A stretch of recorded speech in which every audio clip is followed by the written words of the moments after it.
Welcome back to the channel, ladies and gentlemen. Today we have a very interesting frame repair for you guys. Behind me is a 2014 Jeep Wrangler Sport, and just by looking at it, it seems like it was not damaged very bad at all. Looking at the frame rails right here, if you looked at this thing on the picture at IAA or Copart, wherever this thing was, it would look like a really good buy, but this thing is hiding some very serious frame damage.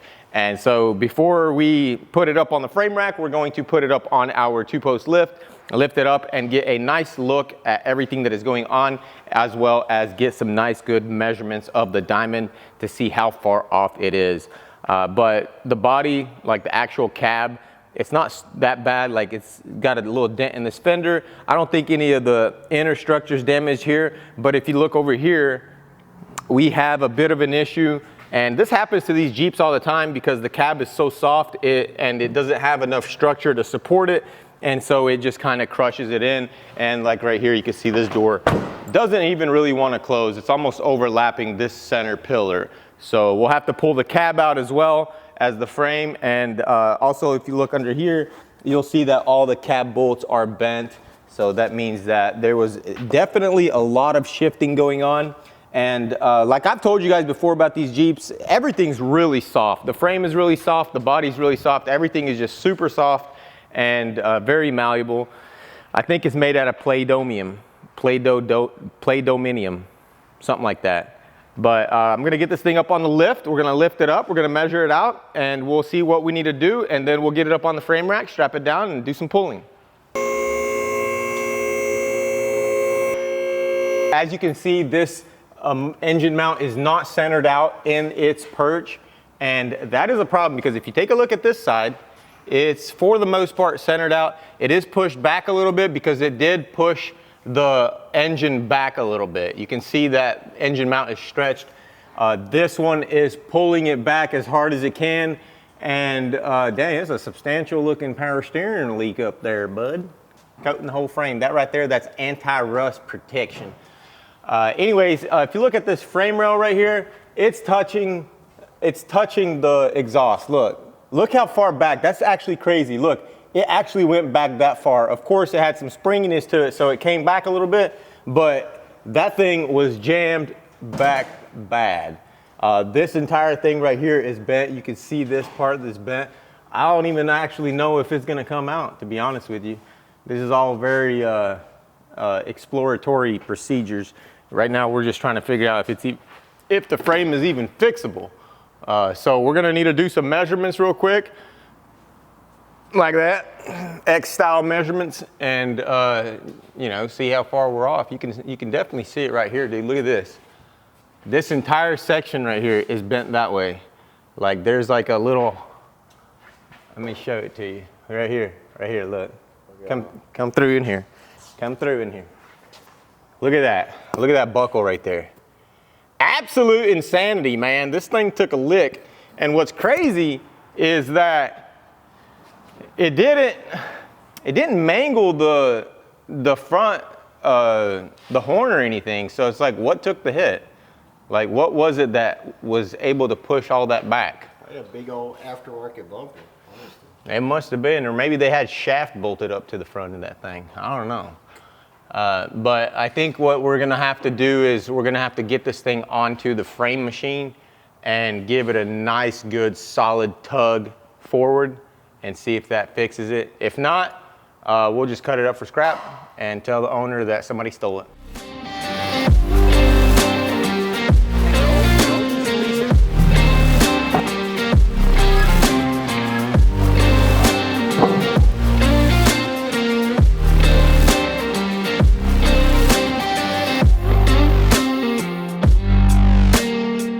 Dang, dude.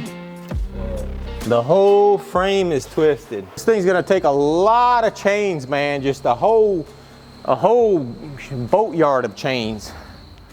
Whew, I'm already sweating. I'm just cranking. It's been cranking all day, man. Just bringing you guys content. Hey, it's the chain.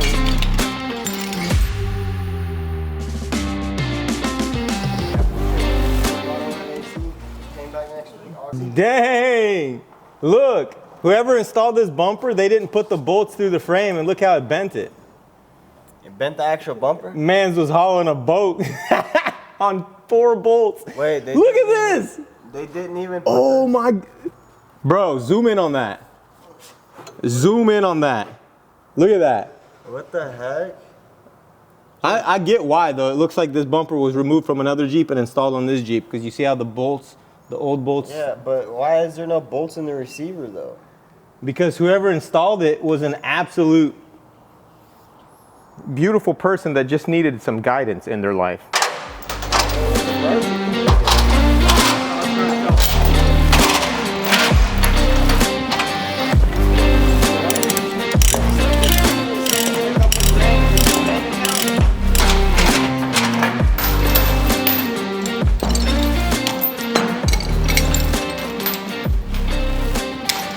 So if you see what I did there, this part of the chain is going to hold it side to side.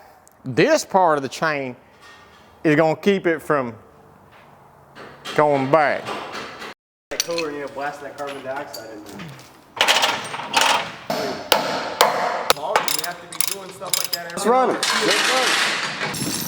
Right here, see, I always had to, when I lost it, I always had to use just a regular strap, you know, but now that I found it, see, it's for like door posts, and you know, if you use it like this, you can put the op's neck in there. Do that right there. You get a bunch of dist in your face when you decapitate them. Yeah. And then look, this thing, who knows how long it's been out there, man. Been looking for it all over. Really smashed. You got to put a lot of chains on it, because if you don't put a lot of chains on it, you start pulling on it, you're going to start damaging the areas where your chains are.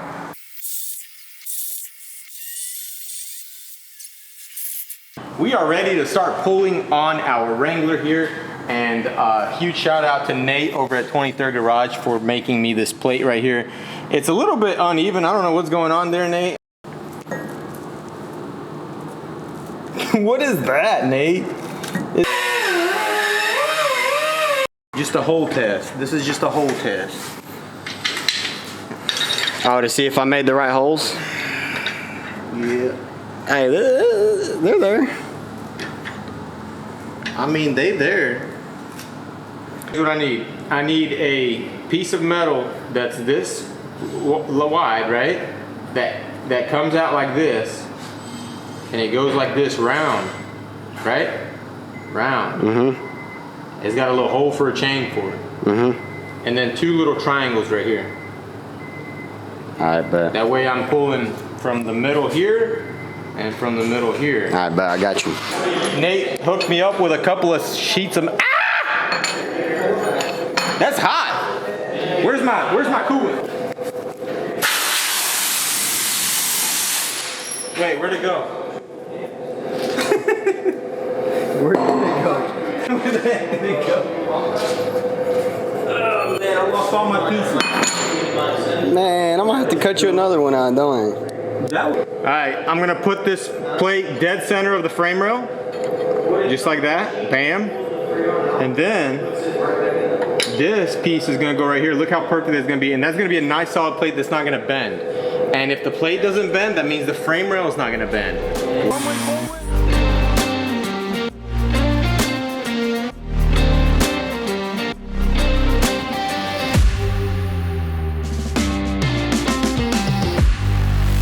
We are ready. We have our piece welded up nice and solid. Look at that, man. That thing looks like we bought it from Amazon for about $69.99. But really, Nate made it with the CNC machine, and I'm very proud of him because look how good that thing looks. I got it all welded up. It ain't going nowhere. I might put some extra clamps though, you know, just to help the bolts out, because I don't really trust these Chinese bolts. This vice grip right here, probably the oldest vice grip I own.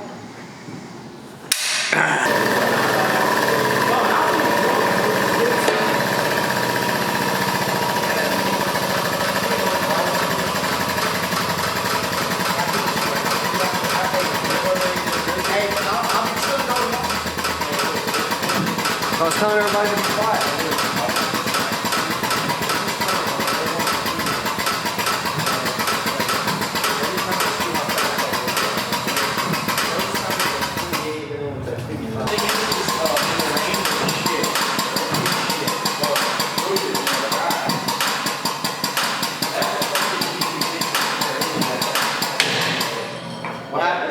You know, it's crazy because I was just telling everybody about how soft these frames are and how weak a Jeep Wrangler is, and I should have known that this was gonna happen.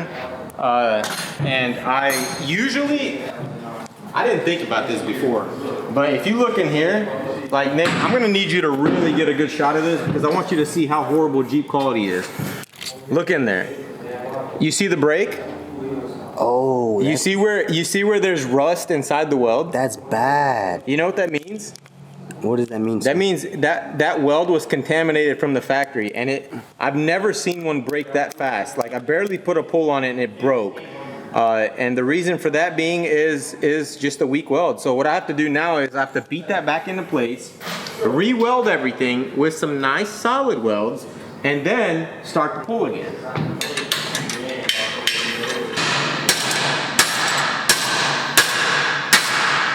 These guys out there, I'm gonna tell you right now, you're driving in a very weak vehicle. That's all I'm gonna say. Get you a welder and weld up all the beads. No, just get rid of your Jeep. Go buy your Bronco. Are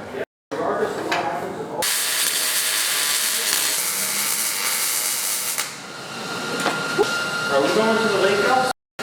Dang, that weld looks good, man. You gonna do the other side like the same? Yeah, I'm gonna go ahead and put another one on this side, and then I'm gonna do one on the bottom too.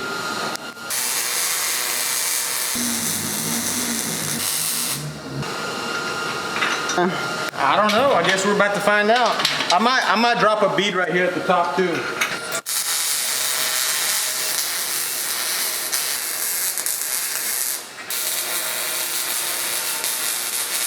Normally I try not to weld my brackets to the frame rail, but since we're trying to save a frame that could potentially need to be replaced, we went ahead and welded onto it. Everything we've welded on will be removed without any evidence. The only evidence will be these beefy welds right here on the sides that really just kind of upgrade the Jeep anyways. So, you know, if you see some real beefy welds on your unit, just know I worked on it. We got 47 to the middle of the bracket. We're at 47 inches to the middle of the bracket. And we're gonna put a slick pull on it. We're gonna move the welder because we don't want anything damaged. We may or may not break the chain right now. Yeah, I'm getting about 10 feet that way, buddy. Go for it.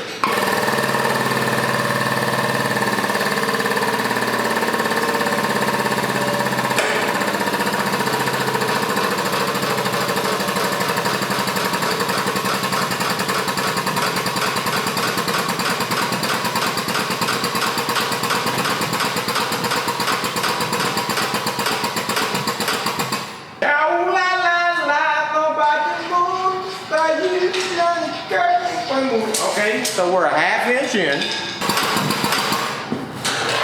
That old ball hider right there. Hide the ball, boys, hide the ball.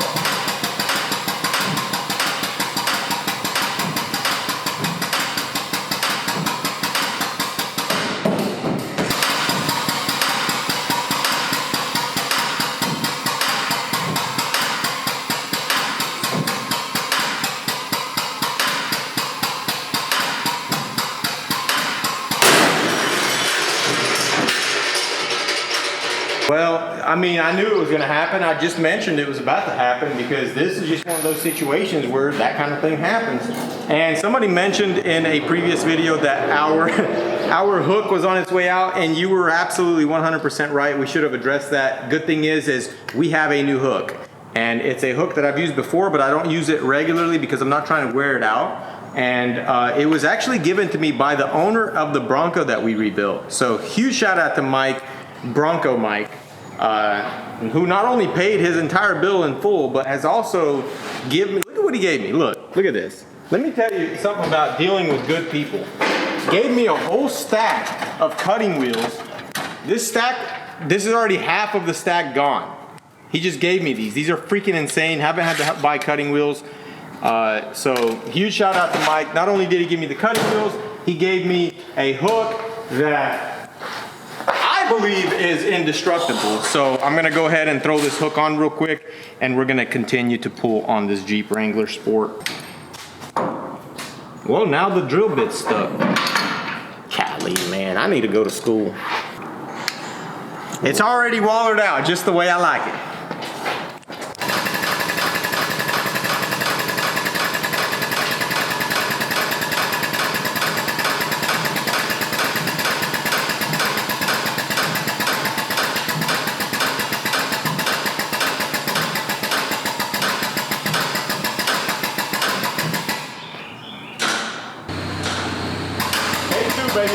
New hook game.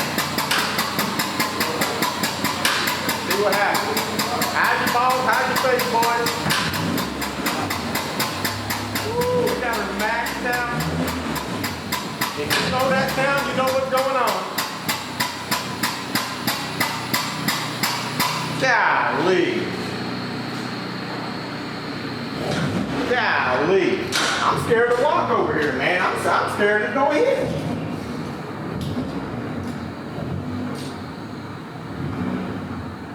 Still a half inch. Nate! Yeah, I'm here. Let me hit that thing. I'm scared. Huh? I'm scared of that shit, dude. I'm standing right there, you're and a piece flew by my face. The motor mount's like, it's sitting where it needs to be right now. So under tension, like we're doing good, we're okay. I don't know, I may have to do some heating and a beating, but I don't know. There's like a little bit of a bow right there, and I need to put some vibrations through this entire rail right now. Why don't you use an air hammer? Hey, that's not a bad idea. Use an air hammer. I actually have exactly what I need. You have the little thing that's flat? Yep.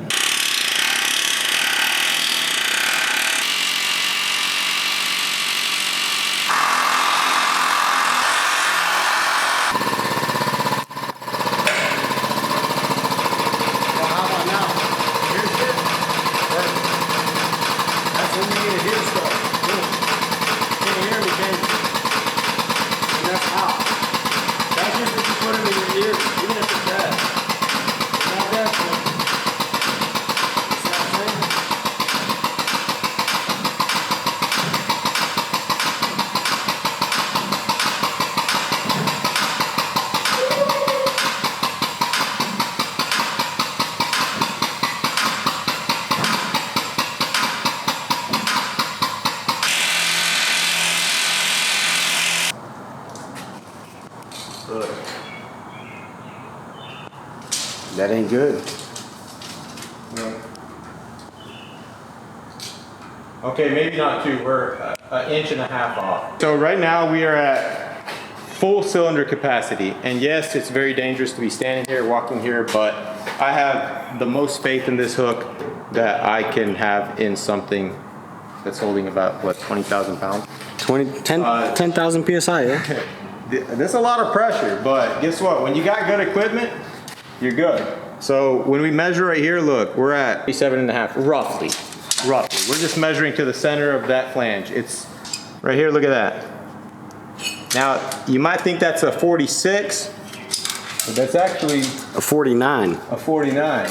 Yes, sir, 49. All right, right there, look. So we got 49 to the half. So that's about an inch and a half, since we're like 47.5 on that side. You can see it when you stand right here. You can see it from underneath the vehicle. You can see it all around. We're at full extension, and that's super tight right now, and we're still 2 inches off. So we have two choices. Either we heat the absolute crap out of that frame rail, or we get a stronger cylinder and a stronger pump and a stronger chain. Why don't you double the hook power with the pulley system? You go shorter distance, but either way. I was already talking about but in all honesty, come on, we need a new cylinder. You know it's broken right here, right? Now, I'm not an engineer, but I know that this has always helped me.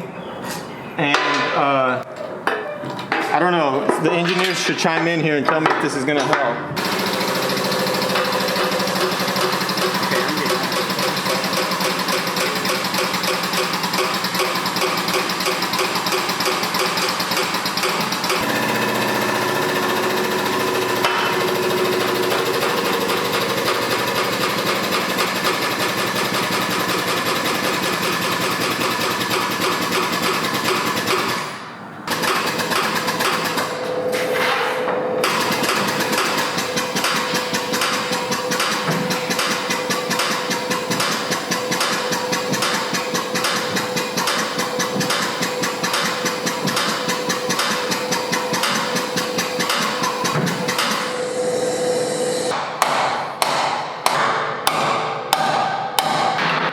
Hey, that even opened up a little bit.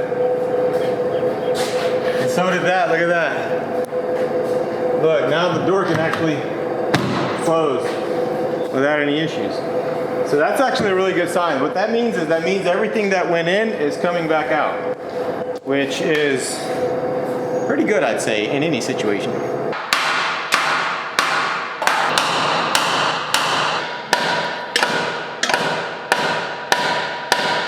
It's off the muffler and I'm bleeding right there, look. A lot of sweat, blood, and tears goes into these jobs, guys. You don't even know, like, you guys really don't even get to see half of it because, Nate, what would happen if we put all of it up? There would be hours and hours and hours. We'd probably get canceled, honestly.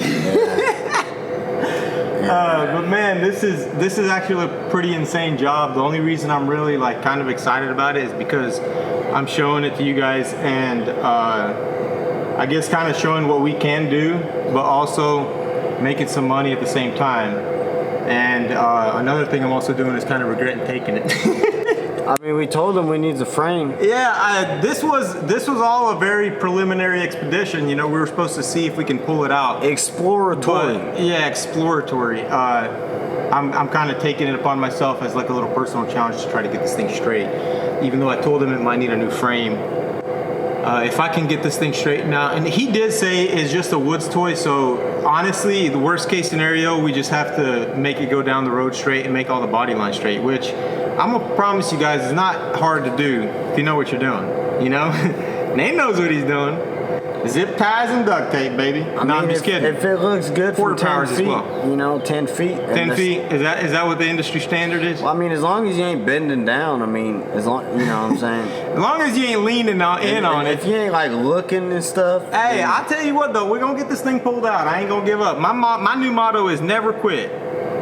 That's gonna be a t-shirt, watch. Never quit, baby. That's what it's gonna say, never quit. Never quit.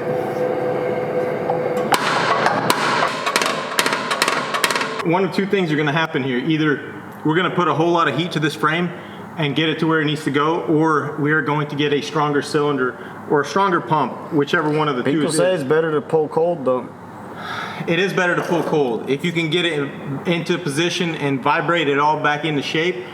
So what you do is, as you pull the metal, all the little crumple zones and buckles, you want to straighten those out because that's the muscle memory. So if it's got a buckle like that and you pull it, you want to straighten that out. And if you hammer that in flat like that and you pull it out real nice, you get it nice and tight and you vibrate the area around it, it's not going to go back to where it was. A lot of people will say, oh, the metal has memory. Yeah, if you take two frame rails that are bent over and you just pull them and straighten them out without hitting on them with a hammer, it's gonna go back. Every single time, it's gonna go back. You'll come back the next day, all your gaps will be gone. So you have to hit the frame rail, like you gotta go around that thing with a hammer like 1,000,000 times. And the good thing is we charge, what is it, 50 cents per strike? So that's $1. Look at that. $10 right there. Now I'm about to make 1,000 coming up through here. By the time I get around the other side, I'll be a millionaire. But I think it's coming along great. We're gonna keep hammering and keep pulling on it.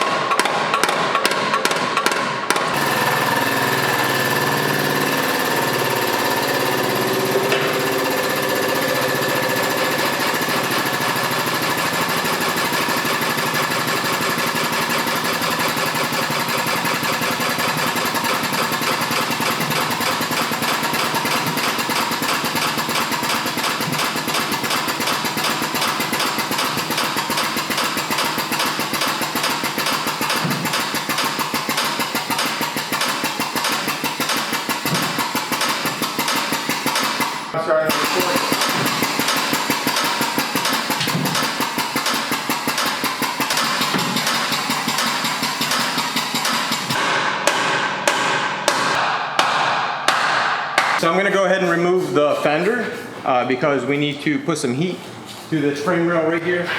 This is the problem area. The 1/4 inch that I pulled out, I believe that was the diamond that the actual frame had because it was the easiest thing to go.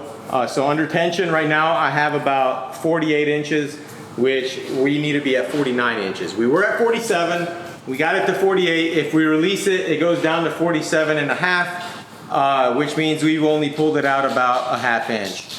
And I believe if we remove this fender and we remove everything around this frame rail right here and we apply just a little bit of heat into this little area, it's gonna come right out and we're gonna get that 1 inch that we've been needing.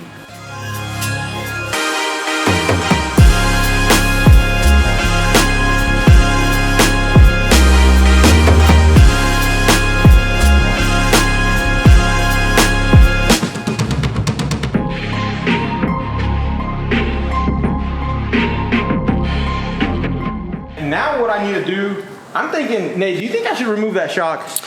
What are you trying to do? I want to put some heat to that rail right there, so I'm thinking maybe remove the shock as well. Yeah, I think some My hands are dirty anyways. some heat right there would be perfect. I don't want to put too much heat next to that nitrogen gas cylinder right there. You see that shock, that still? I say go ahead and remove that. All right, I'm gonna get that off.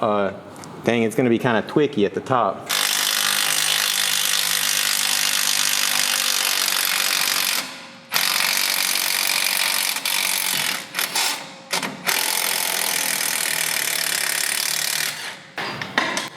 I wonder if Stealth can hook us up with a 2.25 here. Help the man out. He got scanned. Trying to get the shock off, but it's spinning. So I might need to get some of this grease off my hands. My hands are kinda Where's it bad. spinning at? Well, it's spinning in my hands right here. Well, that's because you ain't strong enough. Well, I get that. That wasn't even the question. You ain't strong enough for it. This stuff right here, this is the best stuff right here. PB Blaster. Powerful rust penetrating catalyst. That word right there, that's the important word, the penetrating part. That's the part you want to look out for.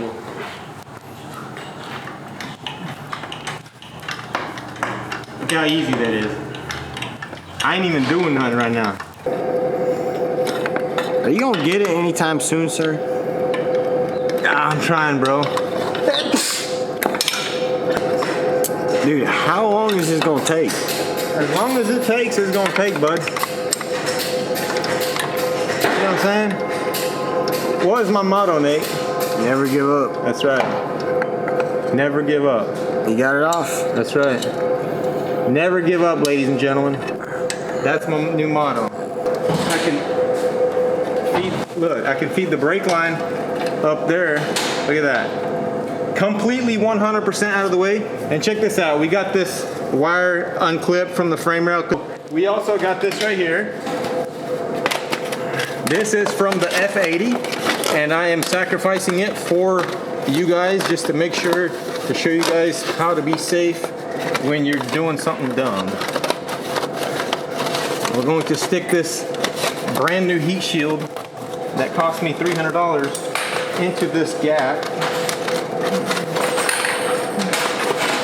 As you guys can see, I have doused everything with water, even the rail that I am pulling, simply because that cools it down just a hair and it keeps water on there. As I'm heating, the water evaporates and it cools down the metal. As you guys know how hydration works, the water is always good to have anytime you're heating anything. Also, Nate is going to be on aquatics duty. He is going to be holding the pistol and will be ready at a moment's notice in case there's any kind of flare-ups or flame-ups or explosions. Nate is going to take care of it with our fire extinguisher. That's an aquatic assault pistol right This there. right here is, yeah, these are banned in 69 states. I had a stock on it as well. I had to take that off because the FBI came and said if I don't do it, they're going to take it. So we're ready to throw some heat on it. Let's see, we might not even have any gas.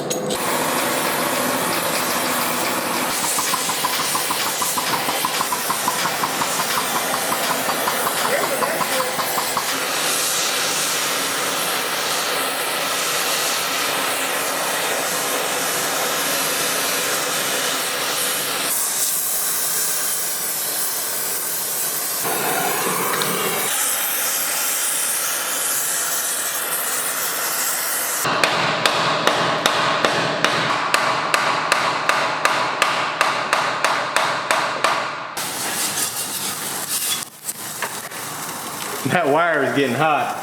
Gotta try not to put any water on the hot rail because you don't want it cooling down too fast, because as it cools, it's gonna contract. You know, the heat makes it expand, it gets more malleable, makes the metal move, and then as it cools down, it gets real hard, you know? Think of it as like freezing, you know? When you put the heat to it, it melts. When you make it cold, it freezes. So if it's super frozen and frosty, it's gonna be super hard. And if it's super red and hot, it's gonna be super soft.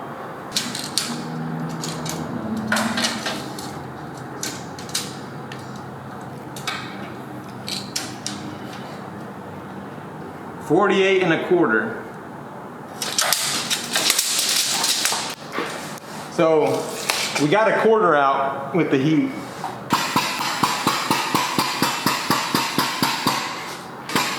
Guys, I have to say that hook right there, Mike, I can't thank you enough for the hook, bro. It's the best. As you guys seen, the hook was not on there because I take my hook off at night. That way nobody steals it. The other hook somebody actually commented on because it just had a bolt. Remember that, Nate? That was crazy. Can't believe we were doing that. But now we've got that strength multiplier and that nice hook. The only thing now that could actually rip would be that chain or the actual frame rail itself. I'm gonna be leaning towards the frame rail because it's a Ford Wrangler.